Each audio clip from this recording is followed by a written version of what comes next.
네, 김경영 선생님 식사하셨대요. 네, 크게 아멘 하셔야 돼요. 네, 아멘 하는 대로 아멘이 믿습니다거든요. 그렇게 될 줄로 믿습니다. 그러니까 여러분 아멘 하면 그것이 여러분의 믿음이 되고 여러분에게 나타나는 역사 일어날 줄로 믿습니다. 다시 한번 선포합시다. 큰 믿음을 소유하는 방법. 네, 오늘 말씀의 제목은 큰 믿음을 소유하는 방법입니다. 마태복음에는 아주 특별한 말씀이 있는데 그게 뭐냐 하면 오병이어의 기적입니다. 오병이어의 기적은 다른 복음서에서도 나타나요. 그런데 마태복음은 참 특별하게도 이 사건이 두 번이 언급됩니다. 아마도 두 번 주님이 기적을 베푸신 거예요. 여러분, 이 마태복음을 쓴 마태가 여러분 착각할 리가 없거든요. 그리고 분명히 기록되기를 한 번은 물고기 2마리와 보리떡 5개로 몇 명을 먹였느냐? 5,000명을 먹였어요. 이게 무슨 사건이요? 오병이어의 사건이에요. 그런데 얼마 지나지 않아서 비슷한 사건이 또 일어납니다. 그게 뭐냐 하면 떡 7개로 4,000명을 먹이는 사건이 일어나요. 그리고 똑같이 몇 광주리가 남는 거죠. 아주 똑같이 컨트롤 C 한 것처럼, 복사해서 갖다 붙이는 것처럼 똑같은 사건이 일어났는데 한 번은 떡 5개로 몇 명을? 5,000명을. 또 한 번은 떡 7개로 몇 명을요? 4,000명. 이게 바로 다른 복음서에 나오지 않는 마태복음에만 나오는 아주 진기한 장면이라고 볼 수 있어요. 아무튼 이 기적을 딱 베푸신 다음에 갈릴리 바다를 지나갑니다. 그리고 제자들에게 말씀하시는 거예요. 뭐라고 하냐? 삼가 바리새인과 사두개인들의 누룩을 주의하라. 근데 이 바리새인과 사두개인들의 누룩을 주의하라. 아니 갑자기 이게 도대체 무슨 말이지? 제자들은 깨닫지 못하는 거예요. 예수님은 제자들이 이 말의 의미를 깨달을 줄 알고 말씀하신 건데 제자들은 이 말씀의 의미를 깨닫지 못하는 거예요. 그리고 그들이 그 이야기를 듣고 하는 얘기가 뭐냐 하면 7절을 한번 읽어보겠습니다. 7절 읽겠습니다. 시작. 제자들이 서로 논의하여 이르되 우리가 떡을 가져오지 아니하였도다 하거늘. 네. 누룩을 주의하라라고 하는 말씀의 이 영적 의미를 깨닫지 못하고요. 오히려 그들은 지금 뭐 하고 있느냐? 야, 너 왜 떡 안 갖고 왔어?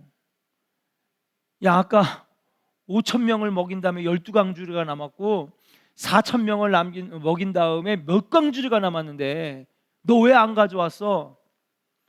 지금 서로 누가 떡을 안 갖고 왔느냐 지금 논쟁 벌이고 있는 거예요.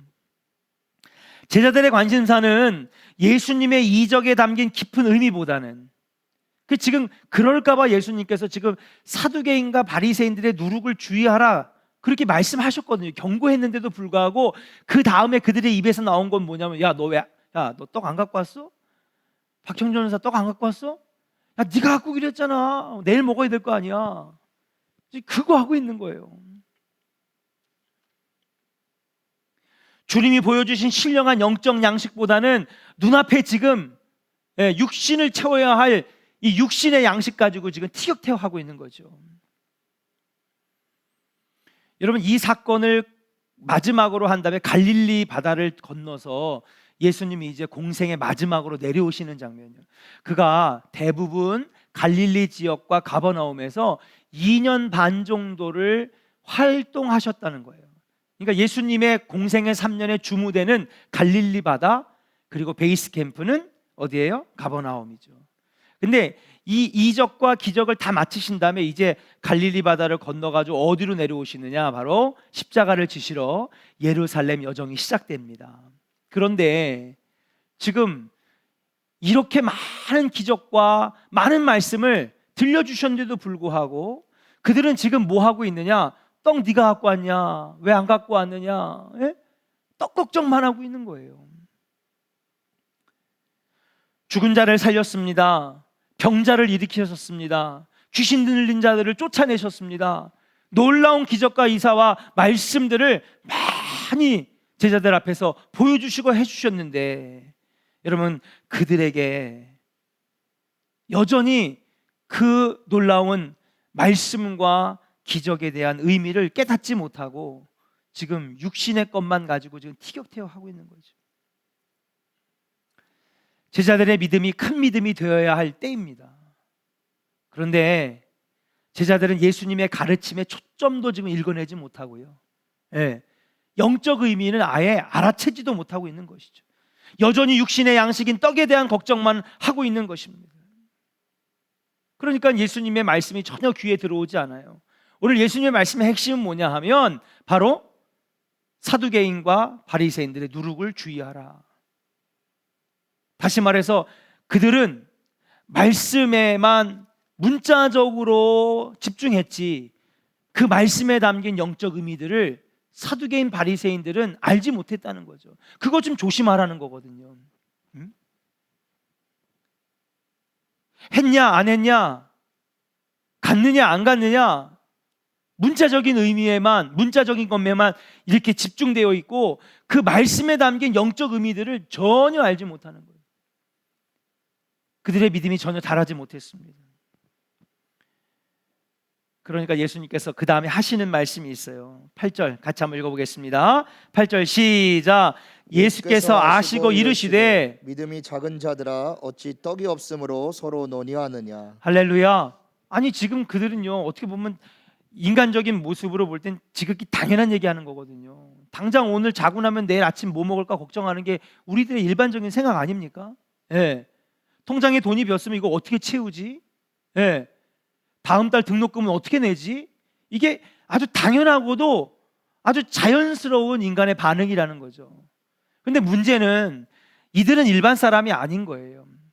예수님과 함께 동행했고 2년 반 동안 놀라운 기적들을 보고, 아니 바로 전에 오병이어와 그리고 칠병이어의 기적이 눈앞에 펼쳐지는 것을 보면서, 야, 이 기적만 보지 말고 여기에 담긴 영적 의미들을 너희들이 깨닫기를 바란다, 지금 그렇게 말씀하고 계시는데 전혀 귀에 들어오지 않으니까 예수님께서 그들을 책망하시는 거예요. 뭐라고 책망하시느냐, 믿음이 작은 자들아. 그들의 믿음이 아주 작다는 거죠. 사랑하는 조은의 성도 여러분, 저와 여러분들의 믿음이 큰 믿음 될 수 있기를 주의 이름으로 간절히 축원합니다. 아직 믿음이 작은 거예요. 믿음이 자라지 못했어요. 성숙하지 못했습니다. 그렇게 신앙생활을 오래 했는데, 직분도 받았는데, 교회밥만 몇십 년을 먹었는데 믿음이 자라질 않는 거예요. 설교는 얼마나 많이 들었고 기도회 자리에 얼마나 많이 나왔는데 믿음이 한치도 자라지 못했다는 거예요. 그 예수님께서 말씀하시는 거예요. 믿음이 작은 자들아. 사랑하는 여러분, 2023년 새해에는 저와 여러분들의 믿음이 올해보다 더 자랄 수 있기를 주의 이름으로 간절히 축원합니다. 자녀들도 키가 자라야 될 거 아니에요. 학년이 올라갔는데 키가 안 자라면 부모의 마음이 얼마나 찢어집니까? 하나님도 우리의 아버지가 되시기 때문에 우리에게 바라는 게 있어요. 자녀된 우리들에게. 그 뭐예요? 자라나기를 원하는 거거든요. 아니, 저놈의 자식이 왜 안 자라지? 좀 커야 될 텐데 맨날 저 모양이.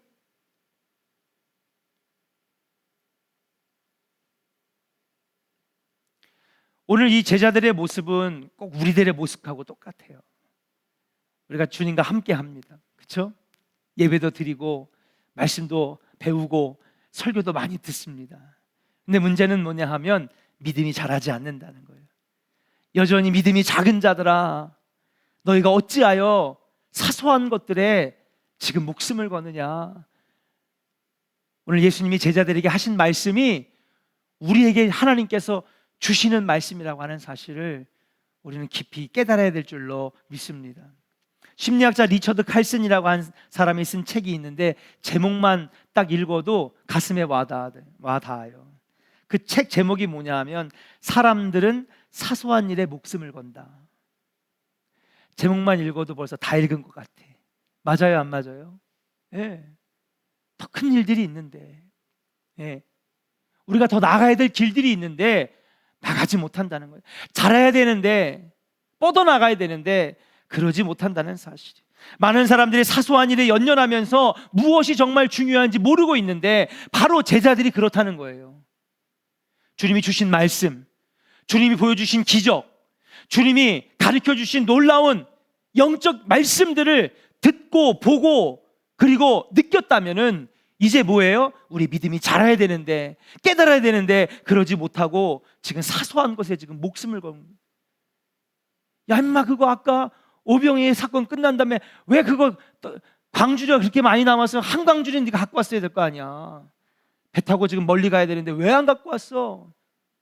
꾸짖는 거죠. 그러면서 오늘 본문에 아주 중요한 말씀을 예수님께서 하십니다. 믿음이 적은 자들아 책망하신 다음에, 그리고 오늘 말씀의 제목처럼 어떻게 하면 우리가 이 작은 믿음에서 탈출해서 큰 믿음으로 갈 수 있는지 방법을 주님이 오늘 꾸짖는 말씀에서 우리에게 가르쳐주고 있는 거예요. 어떻게 보면 꾸짖으시면서 방법을 알려주셨다고 해도 과언이 아니라는 거죠. 그 다음 말씀입니다. 같이 한번 읽어볼까요? 9절과 10절입니다. 같이 읽겠습니다. 시작. 너희가 아직도 깨닫지 못하느냐? 떡 5개로 5,000명을 먹이고 주운 것이 몇 바구니며 떡 7개로 4,000명을 먹이고 주운 것이 몇 광주리였는지를 기억하지 못하느냐? 할렐루야. 작은 믿음을 가지고 있는 이 제자들, 믿음이 더 이상 자라지 못하고 하나님의 말씀, 예수님이 보여주신 놀라운 기적과 그리고 가르쳐주신 말씀에 대해서 깊이 깨닫지 못하고 믿음이 자라지 않으니까 예수님께서 오늘 꾸짖으면서 하신 말씀에 어떻게 보면 큰 믿음을 소유하는 방법이 여러분 여기에 제시되어 있다라고 하는 거예요. 오늘 이 큰 믿음을 소유하는 방법 2가지를 통해서 여러분들의 믿음이 내년에 더 큰 믿음, 후년에는 더 큰 믿음, 날마다 자랄 수 있기를 주의 이름으로 간절히 축원합니다. 첫 번째, 큰 믿음을 소유하는 방법은 따라합시다. 깨닫는 것입니다. 뭐 하는 거라고요? 깨닫는 거예요.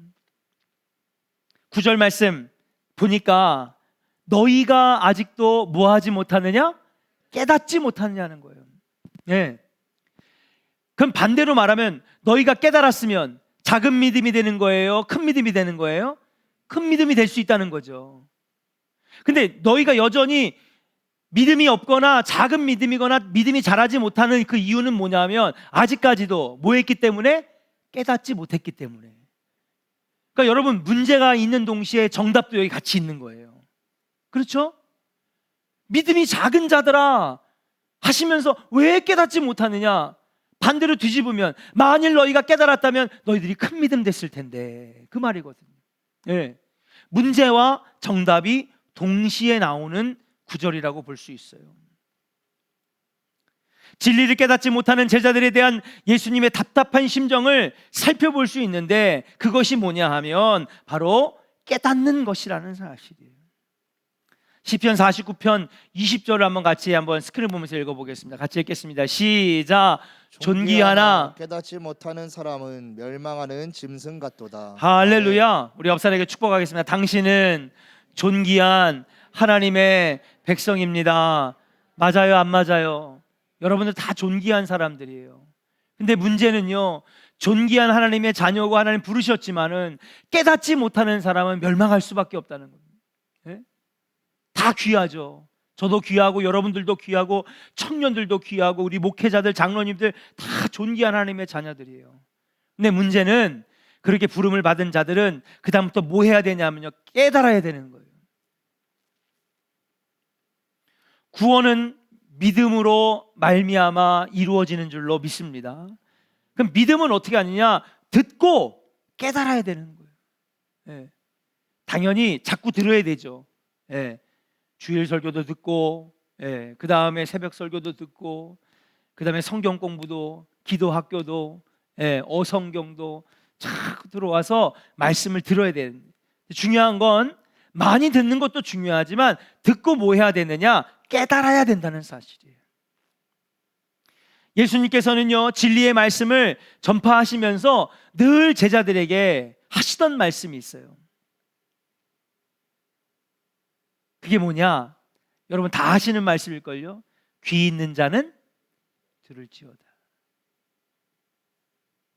아니 예수님, 아니 제가 귀가 없습니까? 지금 듣고 있잖아요. 지금 여러분 귀가 없어서 못 듣는 거예요? 아니죠. 이 표현은, 이 관용적인 표현은 무엇입니까? 깨달으라는 얘기거든요.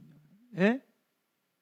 귀 있는 자는 들을지어다라고 주님께서 한 번 더 반복해서 말씀하신 얘기는 뭐냐면, 내가 지금 이 종말에 대한 진리, 구원에 대한 진리, 천국에 대한 진리, 마귀 사탄 악한 영들에 대한 진리, 성령에 대한 진리, 이 진리를 말할 때마다 다시 한번 귀 있는 자는 들을지어다 라고 말씀하신 얘기는 뭐냐면, 듣고 끝나지 말고 뭐 하라는 거예요? 깨달으라는 거예요. 사랑하는 조은의 성도 여러분, 깨닫는 은혜가 있기를 주의 이름으로 간절히 축원합니다. 깨닫는 은혜가 있어야 되는 거예요. 예수님은 네 가지 마태 비유를 말씀하셨어요. 마태복음 13장 8절에. 그러면서 하시는 말씀이 뭐냐면, 좋은 땅에 뿌려졌다는 것은, 여러분 우리 알잖아요. 돌짝밭에 뿌려지고, 그렇죠? 예. 그 다음에 가시넝쿨에 뿌려지고, 여러분 다 아시잖아요. 굳은 땅에 뿌려지고. 근데 좋은 땅에 뿌려졌다는 것은 예수님께서 뭐라고 말씀하셨냐면, 말씀을 듣고 깨닫는 자니. 사랑하는 여러분, 여러분들의 마음밭이 좋은 땅 되기를 주의 이름으로 저희 축원합니다. 이 좋은 땅이라고 하는 것은 뭐냐 하면, 말씀이 뿌려졌을 때에 여러분 말씀을 듣고 깨닫는 성도가 바로 좋은 땅이라는 거죠. 우리 조원교회의 이 예배당이 좋은 땅 되기를 소망하고요, 여러분 말씀을 듣는 여러분들의 마음밭이 좋은 땅 되기를 주의 이름으로 간절히 축원합니다. 예. 사람의 말로 들으면요 은혜 하나도 안 돼요. 듣고 싶지도 않지. 나도 듣고 싶지 않아요. 예. 하나님의 말씀으로 믿고 깨닫기를 소망할 때에 여러분 그것이 좋은 땅이 되는데, 그렇게 말씀을 듣고 깨닫는 자의 마음은 좋은 땅인데, 그러면 어떻게 되느냐? 주님께서 말씀하셨어요. 결실하여 어떤 것은 100배, 어떤 것은 60배, 어떤 것은 30배가 되느니라. 안 듣는 것보다 듣는 것이 더 좋고요, 듣는 것보다 듣고 깨닫는 것이 훨씬 좋은 줄로 믿습니다. 그리고 거기에 열매가 있다는 거예요. 30배, 60배, 100배의 열매가 있다는 거예요. 예수님의 가르침은 깨우침을 목적으로 하고 있습니다. 오늘 제가 설교하는 것도 제가 얘기할 데가 없어서 얘기하는 게 아니잖아요. 오늘 설교할 때마다 제 간절한 마음은 뭐냐 하면, 이것을 사람의 말로 받는 것이 아니라 하나님의 말씀으로 받아서 우리 성도 한 명 한 명이 많이 깨닫고 갔으면 하는 것이 저의 소원이거든요. 예. 제가 여러분 가르친다고 됩니까? 아니에요. 예. 결국 성공하는 사람들은요 깊은 깨달음이 있는 사람들이에요. 네. 실패했다가 다시 일어나는 사람들은요 그 실패의 순간에 깊이 깨닫는 사람들이 다시 일어서더라고요. 근데 아무리 좋은 걸 다 지원해주고 환경이 좋아도 여러분 본인이 깊이 깨닫지 않으면요 절대로 성공할 수가 없어요. 그 손흥민이 슬럼프가 있었대요, 독일에서. 예. 그러니까 이제 감독이 보니까 점점 이렇게 자기가 원하는 실력이 안 나오니까 계속 벤치에 앉혀놓고 어쩔 때는 교체도 안 시켜주는 거예요. 그렇게 몇 달을 경기를 하나도 못 나가니까 손흥민 선수가 나중에 5kg인가 6kg가 쪄가지고 얼굴이 이렇게 동그래진 거예요. 그 여러분 얼마 전에 그 토크쇼에 나와서 이 손흥민의 아버지가 나와서 얘기했어요. 그래가지고 이제 시즌이 다 끝나고 이제 손흥민은 어린 마음에 한 20살, 21살쯤 됐었을 때예요. 어린 마음에 야 한국 가야지. 한국 가서 그냥 엄마 밥도 먹고 친구들도 만나고 부풀어 오르는데, 아버지 한국 안 가 했더니 너 나가라고. 예. 난 창피해서 못 가겠다고. 예. 그때 그 독일에 있던 축구 관계자들이 처음엔 반짝이고 데뷔골도 넣고 막 첫 해에는 대단하게 활약을 했는데, 야 이제 손흥민 끝났다. 예? 끝났다는 거예요. 예. 손흥민이 이제 끝났다. 여기서 더 이상 발전할 수가 없다. 감독의 눈밖에도 났다. 경기에 나가지 못하는 게 무슨 선수냐. 그러니까 밤늦게 경기 끝나면 와가지고 야식 먹다가 살만 이렇게 찐 거죠. 아버지가 호되게 뭐 나이가 이제 성인이 됐으니까 야단 쳤겠습니까? 아버지가 몸으로 보여준 거죠. 너나 가라. 아, 왜 아버지? 엄마도 만나고 집에 가서 따뜻한 밥도 먹고 한창 응석 부릴 나이잖아요. 20살, 21살이면 어리잖아요. 난 창피해서 못 가겠다. 예. 그 아버지의 절절한 얘기를 듣고 손흥민이 깨달은 거예요. 내가 여기서 선수 생활이 끝날 수도 있고 그저 그런 선수로, 여러분 뉴스에 막 엄청나게 기사 나와가지고 막 무슨 스페인에서 활약한다. 여러분 그거 성공하지 못하고 다 돌아왔잖아요, 한국에. 예. 근데 손흥민 거기서 깨달은 거예요. 그때부터 하루에 슈팅을 10,000개씩 넘게 했대요. 여러분 생각해 보세요. 10,000개면요 다리가 부러지고요, 퉁퉁 붓고요. 예. 팀을 옮기기 위해서 새로운 에이전트를 만나고 그리고 구단주를 만나고 이게 미팅하는데 큰 기대를 안 했어요. 좀 싸게 데려와가지고 그냥 지금 감독이 안 쓰니까 팀 억지로 바꾸려고 합니다. 큰 기대를 안 하고 딱 구단주랑 만나고 관계자들이랑 만나고 에이전트랑 딱 만났는데 이렇게 뚱뚱했던 얼굴이 단 일주일인가 열흘 만에 완전히 몸을 싹 만들어 와가지고 자신 있게 와가지고 자기 실력을 테스트를 하더라는 거예요. 네, 얘 데려가야 되겠다. 그러면서 팀으로 옮기고 그때부터 본격적인 활약을 하게 됐다는 거예요. 깨닫는 게 중요합니다. 깨달을 때에 삶의 변화가 일어나고, 깨달을 때에 하나님의 은혜가 임하고, 깨달을 때에 우리 삶에 놀라운 열매가 이루어지는 줄로 믿습니다. 주님도 말씀하셨잖아요. 말씀을 듣고 깨닫는 자가 좋은 땅인데, 그런 자들에게는 결실이 있는데 30배, 60배, 100배의 결실이 있느니라. 누구나 다 성공하고 싶지만, 누구나 다 잘 되고 싶지만 다 잘 되는 게 아니에요. 깨닫는 자가 잘 되는 것인 줄로 믿고, 사랑하는 조은의 성도 여러분, 여러분들에게 하나님의 말씀이, 은혜가 깨달아지는 역사가 있기를 주의 이름으로 간절히 축원합니다. 여러분에게 축복하겠습니다. 깨닫는 은혜가 있기를 축복합니다. 할렐루야. 자, 그렇다면 어떤 깨달음이 있어야 되느냐, 조금 더 구체적으로 들어볼게요. 첫 번째, 따라합시다. 죄에 대한 깨달음이 있어야 합니다. 뭐에 대한 깨달음이 있어야 돼요?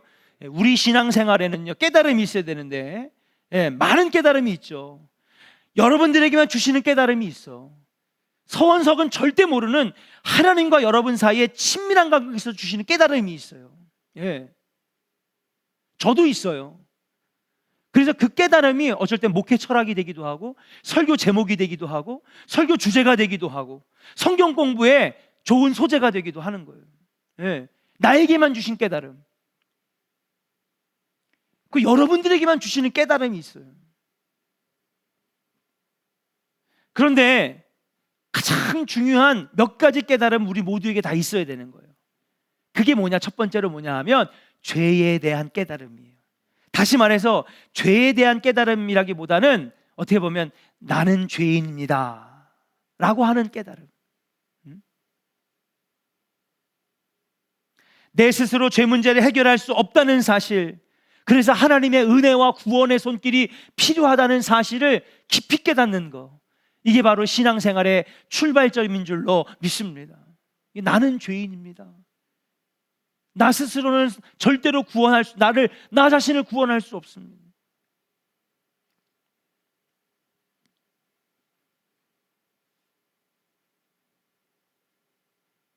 그런데 여러분, 이 나는 죄인입니다, 나 스스로는 나 자신을 구원할 수 있는 힘이 나에게는 없습니다, 이걸 깨달아야 되는데 히터 이제 꺼도 될 것 같아요.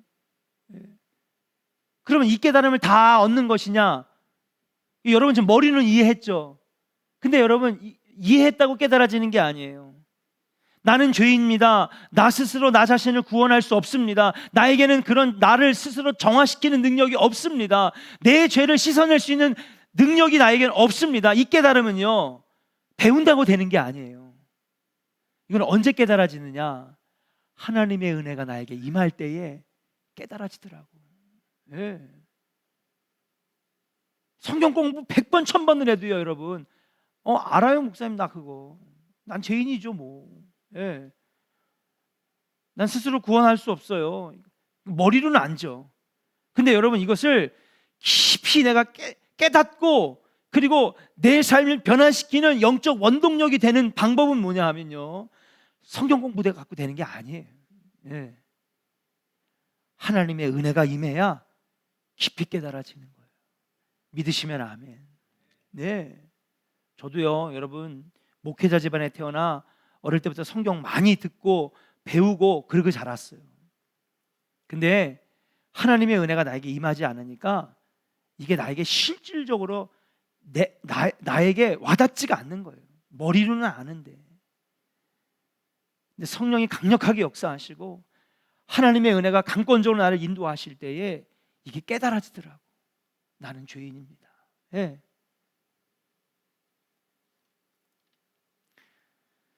이솝우화에 이런 이야기가 있대요. 사자와 나귀와 여우가 함께 사냥을 했는데 많이 사냥을 했어. 그러니까는 나귀가 제안을 합니다. 야, 이렇게 많이 잡았으니까 우리가 3등분해서 우리 먹이를 나누자. 그래서 각자 집으로 가져가자. 딱 그랬대요. 그러니까 사자가 나귀를 향하여 확 돌진하더니 나귀를 잡아먹었어. 자, 이제 먹이가 많이 남았어요. 그럼 몇 등분을 나눠야 돼? 박삼일 권사님, 3명에서 1명 줄었으니까 몇 등분을 나눠야 돼? 2등분 나눠야 되잖아. 사자가 50%, 그 다음에 여우가 50% 가져가야 되겠다. 그래서 사자가 지금 여우가 어떻게 얘기하나 이렇게 보려고 그랬더니 여우가, 야 사자야, 9대1로 나누자 그래. 야, 아까는 제가 3등분으로 나누자며 33.33333%.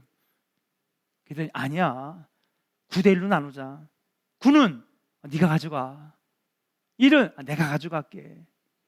야, 너는 왜 그렇게 기특한 생각을 했냐 그랬더니 아까 나귀가 잡혀먹는 거 보고 깨달았어. 깊이 깨달은 거죠. 네? 깊이 깨달은 거예요. 사랑하는 여러분, 무슨 우스운 우하지만은 깊은 깨달음이 있어요. 네. 깨달을 때 사는 거예요. 깨닫는 은혜가 여러분들 안에 있기를 주의 이름으로 간절히 축원합니다. 삶을 살아가다가 보면 머릿속에 번개가 탁 치면서 아 맞아 그거, 그럴 때가 있잖아요. 그 여러분 유레카 외치면서 아주 대단한 발견, 과학적인 발견을 했던 그 학자, 여러분 기억나시죠? 그것처럼 우리 삶에 야 이거야, 야 이거 좋은데, 이거 될 것 같아, 이거 사업 될 것 같아, 야 이거 내가 할 앞으로 할 일은 이거야. 이게 번뜩이는 순간이 있어요. 아하. 근데 여러분 신앙생활에도요, 여러분 하나님의 은혜가 깨달아지고 말씀이 깨달아지고 은혜가 깨달아지는 순간이 있는데, 이 순간이 많으면 많을수록 여러분 삶의 30배, 60배, 100배의 영적 열매가 맺혀지게 될 줄로 믿습니다. 여러분 이러한 깨달음이 여러분 안에 가득하기를 주의 이름으로 간절히 축원합니다. 깨닫는 것이 바로 은혜예요. 두 번째, 죄에 대한 깨달음뿐만 아니라 우리에게는 무슨 깨달음이 있어야 되느냐, 따라합시다. 성령을 통해 주어지는 영적 깨달음. 예, 성령을 통해 우리에게 주어지는 영적 깨달음이에요. 깨달아야만 제대로 믿을 수 있고, 깨달아져야만 그것이 나에게 은혜가 되는 거예요. 주님이 나를 위해 십자가에 달려 돌아가셨다는 말씀도 깨달아져야 될 줄로 믿습니다. 듣는다고 되는 것이 아닙니다. 안 듣는 것보다는 듣는 게 훨씬 좋죠. 그리고 자꾸 듣다 보면 깨달아지는 역사가 일어나지만 제일 중요한 건 뭐냐면 내 영이 눈뜨는 영적 깨달음이 있어야 된다는 사실이에요.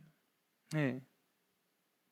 머리로만 깨닫는 것이 아니라 내 안에 있는 영이 눈떠지는 영적 깨달음이 여러분 기도하다가 말씀 듣다가 예배하다가 차고 넘치기를 주의 이름으로 간절히 축원합니다. 깨달음이 없으면은요, 내 삶의 의미를 찾지 못하고 신앙생활의 의미를 찾지 못하는 거예요. 영적으로 무뎌지는 거죠. 그러나 영적 깨달음이 있을 때에 십자가가 나의 십자가, 사명이 깨달아지고, 하나님이 내게 주신 비전이 보여지고, 소망이 우리 안에 차고 넘치게 되는 줄로 믿습니다. 여러분, 기도하다가 성령을 통한 영적 깨달음들이 많아질 수 있기를 주의 이름으로 간절히 축원합니다. 세 번째, 따라합시다. 말씀이 깨달아져야 합니다. 아멘. 말씀이 깨달아져야 되는 거예요. 저는요, 솔직히 말해서 성경을 신학교에서도 배우고 유학 가서도 배우고, 또 어릴 때도 배우고 성경 많이 읽었어요. 그런데 담임 목회를 하면서 저는 제일 많이 말씀이 깨달아진 것 같아요. 내가 성도들에게 은혜를 줘야 되기 때문에 그전에는 그냥 말씀을 그냥 읽었다면 지금은 이 설교를 위해서 말씀을 더 붙들고 매달리는 거죠. 이건 도대체 어떤 의미지? 어떤 영적인 의미가 담겨져 있는 거예요? 왜 예수님은 이런 말씀을 하셨지? 왜 이 배경은 이랬을까? 이때의 역사적인, 그러니까 여러분, 말씀을 더 깊이 연구할 수밖에 없는 거예요. 그래서 말씀이 제일 많이 깨달아진 때가 언제냐 물어보신다면 저는요, 설교 준비하다가, 목회하면서 조원교회에서 11년 동안 하나님께서 말씀의 깨달음을 많이 줬어요. 강사님들 오셔서 그런 얘기 하시잖아요. 자기 30년 전에 설교 노트 보면 창피해가지고. 어떤 여배우도 토크쇼 나와서 그런 얘기 하더라고요. 자기가 나온 20년 전에 출연했던 영화, 당시에는 데이트를 치고요 500만, 1000만 관객들 동원했던 영화인데, 그런 영화들은 설날하고 추석 때 뭐로 나와요? 추석 특선 해가지고 나오잖아. 그러면요, 자기 영화인데도 애착을 안 갖고 부끄러워가지고 꺼버린대. 그걸 가족들이 막 뭐라 한대요. 야, 뭐 왜 그래? 응? 너 나온 영화 히트 친 영화잖아. 아, 나 창피해서 못 보겠어. 목사님들도 그래요. 30년 전에 설교 노트 보면 얼굴이 막 부끄러워가지고 시빨개져서 아주 읽을 수가 없다는 거예요. 근데 그렇게 5년, 10년, 20년 말씀을 가지고 씨름하면서 말씀이 깊어지고 더해지고 깨달아지고. 사랑하는 여러분, 여러분들도 말씀을 읽다가, 말씀을 듣다가 말씀이 깨달아지고 이해되어지고 눈이 열려지는, 말씀에 눈이 열려지는 역사가 있기를 주의 이름으로 간절히 축원합니다. 이 말씀은 이 말씀이구나. 그래서 저는요, 가급적이면 다른 목사님들도 하는 평범한 설교를 하고 싶지는 않는 거예요. 말씀을 보는 관점이 달라야지. 원래 이 말씀에는 이런 의미도 담겨 있는 거구나. 새롭게 깨닫게 해주시는 말씀. 세상의 모든 책들은요, 한 번 읽으면 책장으로 다시 들어가요. 그죠? 근데 성경은요, 여러분, 5,000년, 6,000년 동안 읽어줘도요, 앞으로 1,000년, 2,000년, 만 년이 흘러도 계속 새로운 게 여러분 샘솟듯이 나오는 것이 하나님의 말씀인 줄로 믿습니다. 놀라운 거예요. 세상 책들은요, 2번 읽는 사람이 있어요. 아주 애정이 있는 책은 2번 읽겠지. 그러나 웬만하면 한 번 읽으면 원래 책장으로 다 들어가요. 그러나 성경은 그렇지 않아요. 성경은 볼 때마다 새롭고, 보는 시각과 상황에 따라 새롭고, 아는 것만큼 보여지고 깨달아지는 놀라운 역사가 있다는 사실이. 여러분, 우리 조원교회가 초대교회처럼 말씀이 왕성하였다, 말씀이 흥왕하여, 그런 것처럼 우리 조원교회가 말씀이 흥왕하여졌어. 여러분, 말씀이 보여지고 깨달아지고 이해되어지고 영적 의미가 깨달아지는 우리 조원의 성도들 되시기를 주의 이름으로 간절히 축원합니다. 그럴 때 신앙생활이 기쁘고 즐거운 거예요. 말씀이 주시는 놀라운 은혜, 기쁨이 우리에게 차고 넘쳐지게 된다라고 하는 말씀입니다. 큰 믿음을 소유하는 것은 바로 깨닫는 은혜가 있어야 되겠다. 두 번째, 큰 믿음을 소유하는 방법은 따라합시다. 기억하는 것입니다. 다시 한번 할까요? 뭐 하는 거라고요? 기억하는 것입니다. 자, 10절 읽어봐요. 10절 읽겠습니다. 시작. 떡 7개로 4,000명을 먹이고 죽은 것이 몇 강줄이었는지를 기억하지 못하느냐. 아멘. 할렐루야. 이 얘기도 마찬가지입니다. 만일 그러니까 너희가 지금 제자들에게 얘기하잖아요. 야, 작은 믿음, 응? 믿음이 작은 자들아. 너희들의 믿음이 작다는 거예요. 왜? 첫 번째는 뭐 하지 못했기 때문에? 깨닫지 못했기 때문에. 그렇죠? 반대로 깨달으면 너희 믿음이 커질 수 있다는 거죠. 이 말씀도 마찬가지예요. 믿음이 작은 자들아, 제자들이 꾸짖으시면서 말씀하셨어요. 왜 기억하지 못하느냐? 이걸 뒤집으면 어떻게 돼요? 만약에 너희가 기억했다면 너희 믿음이 어떻게 되는 거예요? 커질 수 있다는 거죠. 예. 문제와 방법을 동시에 주님이 제시하고 있는 거예요. 너희들이 만약에 기억했더라면 너희들이 지금 이렇게 지지부지 작은 믿음에 머물러 있지 않을 텐데, 큰 믿음으로 자랐을 텐데, 예수님의 아쉬운 여러분 책망인 줄로 믿습니다. 그렇습니다. 사랑하는 여러분, 기억하는 것이 은혜예요. 여러분 따라합시다. 깨닫는 것이 은혜고 기억하는 것이 은혜입니다. 믿으시면 아멘. 도대체 뭐가 은혜냐? 뭐 돈 잘 버는 거요? 건강한 거요? 그것도 은혜고 축복이죠. 그러나 진짜 은혜와 축복은 뭐냐 하면요, 깨달아지는 것이고 기억되어지는 거예요. 아멘입니까?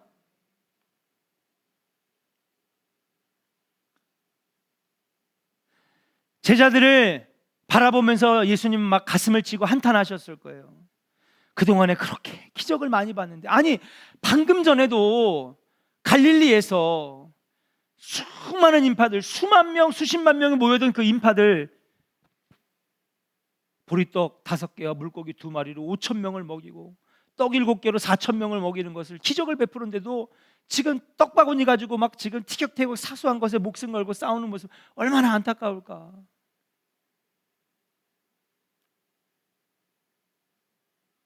자꾸 그 놀라운 기적과 거기 담긴 영적 의미들을 잊어버리는 것에 대해서 예수님은 안타깝게 생각하면서 왜 기억하지 못하느냐. 근데 어쩔 수 없죠. 사람은 자꾸 망각의 동물이에요. 예. 죽을 병을 하나님께서 살려줘도요, 그 안에 믿음이 없으면 다 잊어버려요. 예. 다 망해가는 거 하나님이 끌어올려가지고 살려주시잖아요. 근데 사람은 다 잊어버려요. 언제 하나님 날 살려줬는지, 언제 하나님이 나를 일으켜 주셨는지. 시간이 지나면 심지어는 망각의 동물이기도 하지만 착각의 동물이라는 거예요. 예. 여자들은 여자들 방식대로 착각하고요, 남자들은 남자들 방식대로 착각하고. 인간의 약점 2가지가 있는데 뭐냐? 망각과 착각이에요. 예. 실험을 하나 했대. 남자들 20명을 쫙 앉혀놓고선, 예, 가운데 예쁜 여자를 딱 하나 앉혀놓고선 그 다음에 예쁜 여자한테 주문을 걸은 거예요. 뭐냐 하면, 예, 딱 20명 중에 한 남자한테만 미소를 날려라. 예? 그리고 뒤돌아서서 싹 가라. 이 너무너무 예쁜 여자가 20명 실험자들을 앉혀놓고선 한 사람만 딱 집어서 그 사람 눈을 보면서 싹 웃었거든요. 그리고 예정된 대로 탁 해서 방을 나갔어요. 20명에게 한 명 한 명 인터뷰를 합니다. 자, 아까 그 여자가 누구를 보고 웃었나요? 자, 대답이 어땠을까요? 20명 모두가 다 나를 보고 웃은 겁니다. 예. 사람의 최대 약점 중에 2가지가 뭐냐 하면 망각하고 착각하는 거예요. 예. 그래서 하나님은요, 제사를 만드시고 예배를 만드시고 절기를 만드셨어요. 뭐 하라고요? 기억하라고요. 예. 말씀을 기억하고 주신 은혜를 기억하고, 예.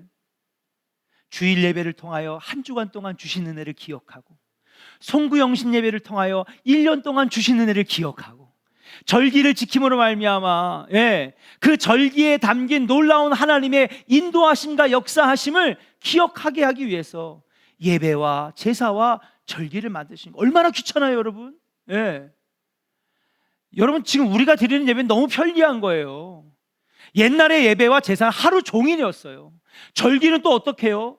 절기는 여러분 7.7절은요 2주 동안요 매일매일마다 제사를 드리는데 아무것도 하면 안 되는 거예요. 가게 문도 열면 안 되고 장사도 하면 안 되고요. 치유하는 행위도 하면 안 돼요. 7.7절 2주 동안에는요, 여러분, 아무것도 하지 말고 제사와 절기만 지키는 거예요. 그럼에도 불구하고 누구나 하기 싫은 이 예배와 제사와 절기를 왜 하게 하셨느냐? 기억하게 하시려고 하는 거죠. 왜? 사람은 자꾸 잊어버리고 착각하니까. 하나님이 살려주신 건데 내가 잘해서 내가 잘한 걸로 착각해가지고 하나님의 은혜를 잊어버리는 거예요. 여러분, 우리가 믿음이 작은 믿음에서 큰 믿음으로 자랄 수 있는 건 뭐냐? 바로 하나님의 은혜를 기억하는 것인 줄로 믿습니다. 여러분, 무의미하게 올 한 해 여러분 넘어가지 마세요. 적어도 내일 하루는 온전하게 하나님의 은혜를 한번 되새겨 보세요. 힘은 들었지만 그때 하나님 나 이렇게 해주셨지. 올해 하나님 나에게 이런 은혜 주셨지. 자꾸 기억하는 거예요.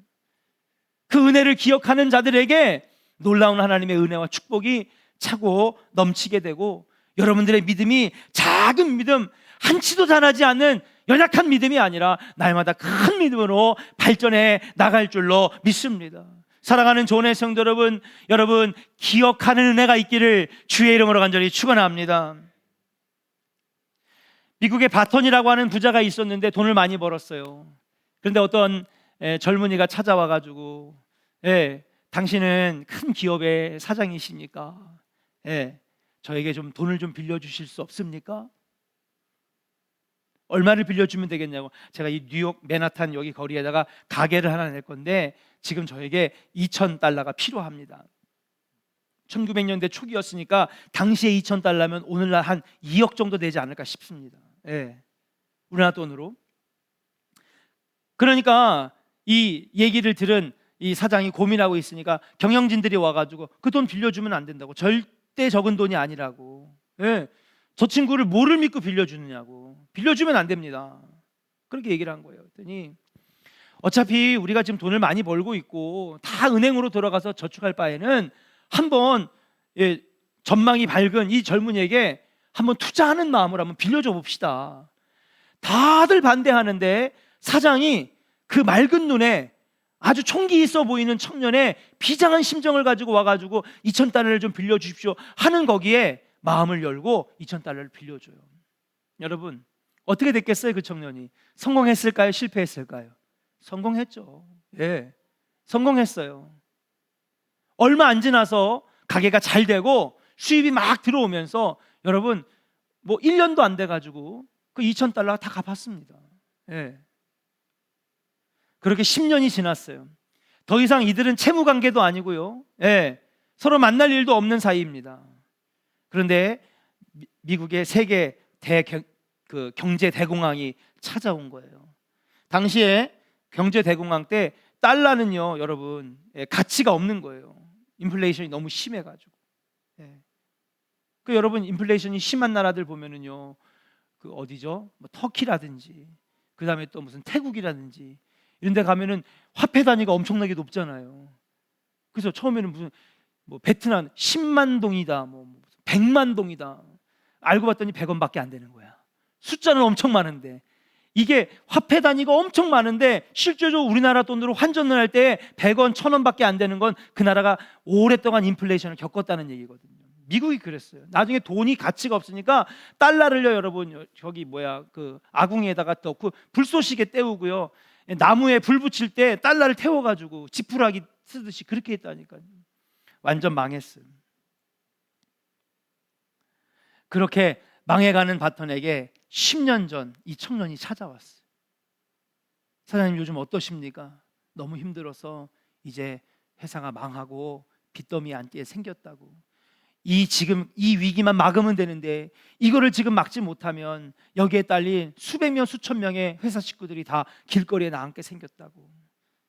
그러니까 이 청년이 사장에게 조심스럽게 가서 얼마가 필요한데요? 얼마가 있으면 여러분 이 부도를 막을 수 있습니까? 그러니까 당시에 75,000불. 그러니까 우리 지금의 돈으로 환산을 하면 아마 수십억에서 수백억이 필요했던 것 같아요. 이 청년이 하루 다음 날 지나서 7만 5천 불을 들고 옵니다. 바톤 씨가 놀란 거예요. 이게 뭐냐고. 그랬더니 사장님 나중에 잘 되면 그때 갚으세요. 예, 지금 이것으로 빨리 회사가 부도나는 것을 막으시길 바랍니다.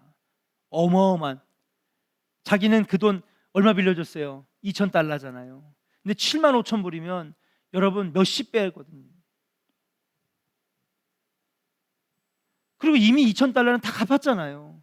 더 이상 빚진 관계도 아니고 채무 관계도 아닌데 선뜻 7만 5천 달러를 가져온 거예요. 이 청년은 성공했거든요. 10년 동안. 왜 이렇게 나를 도와주는 것이냐 이 청년에게 물으니까 10년 전에 절박했던 저 2,000달러 지금 저에게 작은 돈일지 모르지만 그때는 목숨보다도 더 귀했던 돈인데 당신은 가능성 하나를 믿고 나를 위해 선뜻 2,000달러를 빌려주지 않았습니까? 다른 사람들이 다 반대하는데도 나에게 투자해주지 않았습니까? 2,000달러가 중요한 게 아니라 그때 저에게 베풀어 주셨던 그 은혜를 잊지 못하겠습니다. 그때 그 은혜를 잊지 못하겠으니 이제 자기가 갚고 싶다는 거죠. 여러분, 은혜를 잊지 마시기를 주의 이름으로 간절히 축원합니다. 예. 이 사장이 자기에게 베풀었던 은혜를 잊지 않고 그렇게 했던 것처럼 하나님 분명히 우리가 살면서 많은 은혜 주셨어요. 많은 복도 주셨어요. 그런데 그것을 기억하지 못할 때에 우리의 믿음은 연약한 믿음에 머물 수밖에 없다라고 하는 사실이에요. 사랑하는 조은의 성도 여러분, 질책당한 제자들 비록 늦었지만은 예수님께서 비유로 하신 말씀의 의미를 깨달았어요. 깨닫는 것이 은혜구나. 그리고 기억하는 것이 은혜구나. 주님이 어떤 일들을 하셨는지, 왜 십자가에 달려 돌아가셨는지, 말씀의 의미는 무엇인지, 내가 왜 죄인이고 내가 왜 주님의 도우심이 없으면 살아갈 힘이 없는지를 깨닫고 기억하는 것. 여러분, 다가오는 새해에도 하나님 나에게 이 깨닫는 은혜, 기억하는 은혜 떠나가지 않게 하여 주시옵소서. 그러기 위해서는 기도의 자리에 달려나와야 되고 예배하는 자리에 달려나와야 되고, 절기, 여러분 아무것도 아니라고 생각하지 마세요. 절기야말로 하나님이 주신 축복의 통로, 은혜의 통로인 줄로 믿습니다. 요즘 젊은 세대들 절기 우습게 생각하잖아요. 성탄절이 뭐, 부활절이 뭐, 예물도 안 드리잖아요. 그냥 넘어가잖아요. 아닙니다. 하나님은요, 절기에 따라 주시는 은혜가 있고요, 예배에 따라 주시는 은혜가 있고요, 새벽에 주시는 은혜가 있고요, 심야기도의 은혜 주시는 은혜가 있고요, 수예배 주시는 은혜가 있고요, 성경 공부에서 주시는 은혜가 있고요, 신방에 주시는 은혜가 있고요, 예물을 드림으로 받는 은혜가 있는 거예요. 하나님은 그 어느 것 하나 헛된 것을 우리에게 시키지 않으세요. 모든 신앙생활의 각가지 모양마다 주님이 주시는 은혜가 다 다른 거예요. 여러분, 그런 신앙생활 하기를 주의 이름으로 간절히 축원합니다. 이거는 좋은 거고 이건 해야 되는 거고 이건 안 해도 되는, 여러분 주님 하는 일에 그런 건 없어요. 다 주시는 은혜가 다른 거지. 아니지, 예전엔 저도 몰랐어요. 목회를 해보니까 깨달아지더라고. 신방 때 주시는 은혜, 특별 새벽기도 때 주시는 은혜, 매일 새벽마다 주시는 은혜, 봉사함으로 얻는 은혜, 하나님 주시는 은혜가 다 다른 거예요. 절기를 귀하게 여기시고 기억하는 은혜, 깨닫는 은혜, 여러분들 2023년에도 더 많아질 수 있기를 주의 이름으로 간절히 축원하면서 우리 함께 찬양하고, 하나님 새해에도 깨닫는 은혜, 기억하는 은혜 주시옵소서. 우리 같이 통성으로 기도하도록 하겠습니다.